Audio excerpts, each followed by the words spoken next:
So, Katrina, it feels like we've sort of covered most of the social media cube here, and that we might want to pivot over to LinkedIn and really take a specific Hmm. look at LinkedIn as a resource, because there's a lot of different ways that you can use LinkedIn.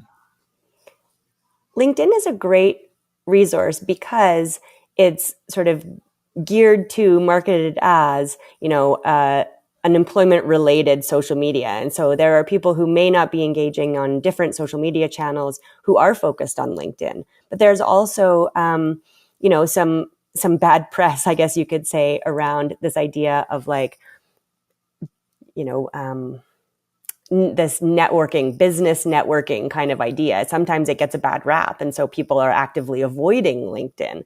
So just to say that kind of speaks to your kind of lower risk, lower resource experiments around using Facebook and Twitter and Instagram and things as well.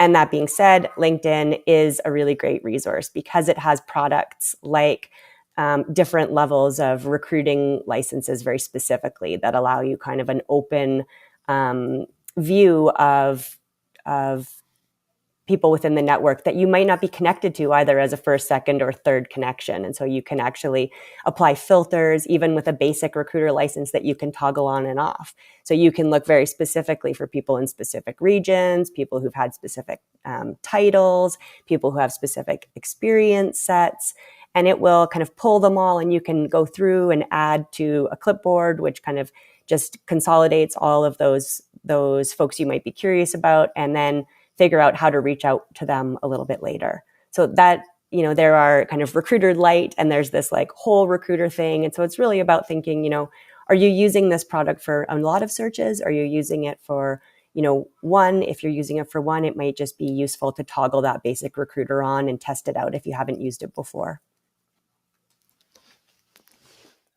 Having worked at nonprofits for the past 20 years, um, in anything, I always like to mention, ask if there's a nonprofit discount, and also Mm-hmm. um, one of the benefits of roughly planning this out is that you might not want to turn on LinkedIn Recruiter until like you need it.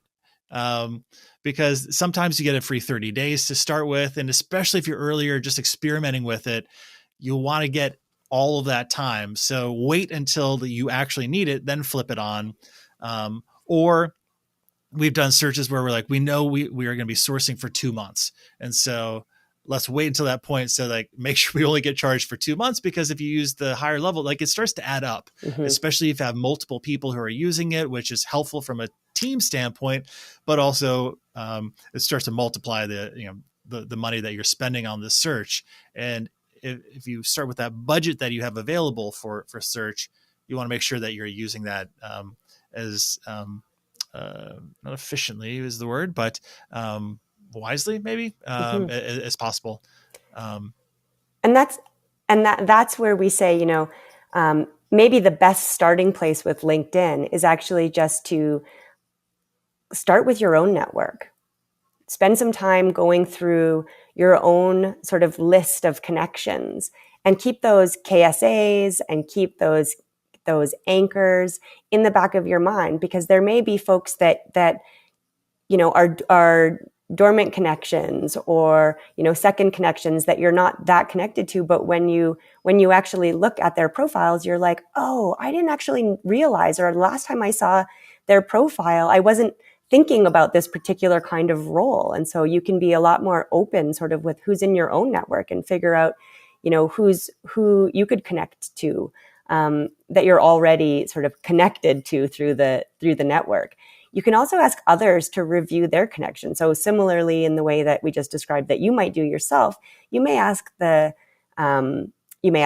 search committee, you may ask the team that this role is a part of, or that would be connected, work very closely, or be kind of related to this role, to just spend a few minutes looking at their network in much of the same way, just kind of keeping those KSAs and those anchors in mind. And if that's asking too much, or there's conflicts of time and energy, then you can always go into people you're connected to and scan sort of their immediate networks and see if there are very specific people that you might ask them to approach or ask them to connect with, or ask them to introduce you to, for that matter. That's a really interesting exercise to do. Have the KSAs and the key anchors and review your LinkedIn connections. I always find it's like, oh, right, that person is someone I should ping about this. Or, yeah, I didn't know that they ended up over there. And yeah, that actually intersects. So maybe they're actually an interested, they would be an interested candidate, or they have different networks. I think this is the beauty of the dormant ties that we mentioned during module 2. The people that you used to be really close to, you might have been coworkers or whatever it might have been, you connected much more frequently, but over the past 2 to 5 years, you've just, like, life has taken you to different places, but you're still connected. And so there's not that, like, I haven't heard from Katrina in 10 years. That's sort of weird that she emailed me about this, but like, oh, that's so great that I haven't heard from Katrina. And yeah, let's connect, because like her network's different from my network. And especially when we think about those sort of concentric circles or rings around networks, oftentimes that overlapping and differing Venn diagram between two people's networks creates that second ring where the most maybe interesting candidates start to come from, and who might not have heard about the role other than after you connected with this person. Put a big asterisk on this, because when we get to in this next part about who's doing this work, usually when you do this, you end up with even more work, more emails, because now you're setting up those, like, oh, let's get together for 30 minutes to catch up on life, which is amazing. But just be mindful that when you send 200 messages to your network, that you'll likely have at least the same amount of time or maybe more around now having to set up meetings that you otherwise weren't going to do before this. So, and I realized I just made it sound like I made catching up with friends and colleagues sound like owner's work, but just being mindful of that. You're adding this thing of doing the search, and now you're adding this thing of connecting with 200 people that you haven't connected with before. That in its own sort of resource scarcity or requirements is going to add to your time. So sometimes you might have a list of 50 or 100 people even that need to be connected with. And so, then you can think about who might need a direct message through LinkedIn or other social media, or who might be actually, your first connections. Potentially, it might be an email that you send. And then as Tim said, how best to follow up with that person. And these would be people who may have people to recommend for the role, who may be interested in sharing the role, or who actually might be intrigued about the role themselves. And so that calibration of how much time that connection takes, and who's best to do it, that might emerge as you go through. I think this is one of the places to think about what's the best way to connect with this connection.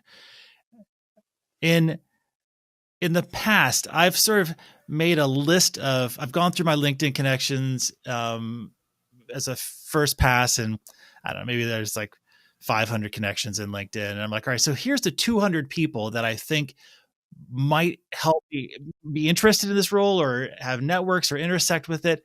And then I break that into 2 groups. What's the group that I want to email? Because as we talked about in the module 2, oftentimes if people are just included on hey, I know this role, that you look at it and you give some quick thought to it and you sort of file it away, versus if I know this is coming from Katrina directly to Tim, I'm going to give it a couple extra beats, and it also sparked oh, right, I haven't talked to Katrina in a while. It'd be interesting to know what's going on and how we can intersect, and maybe there's different opportunities. So thinking about who would respond best to an email, and either because you don't have their email, or because they're active on LinkedIn and they'll get that message, who are the people to message in LinkedIn, and then to have those two different copies written, like here's the email copy, here's the LinkedIn message, just so you can copy and paste them. And then that in itself becomes its own endurance sport to message 200 people to spread the word. And this is one of those things where as you're sending messages, you're getting replies, and then this turns into sort of exponentially expanding as you're making these connections.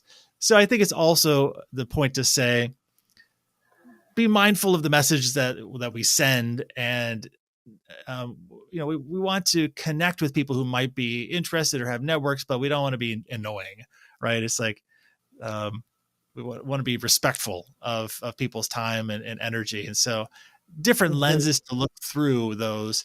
Like who actually really might be interested in this role, and have I messaged them 18 times in the past week for other roles? So just different ways of thinking about and using and connecting with your LinkedIn network.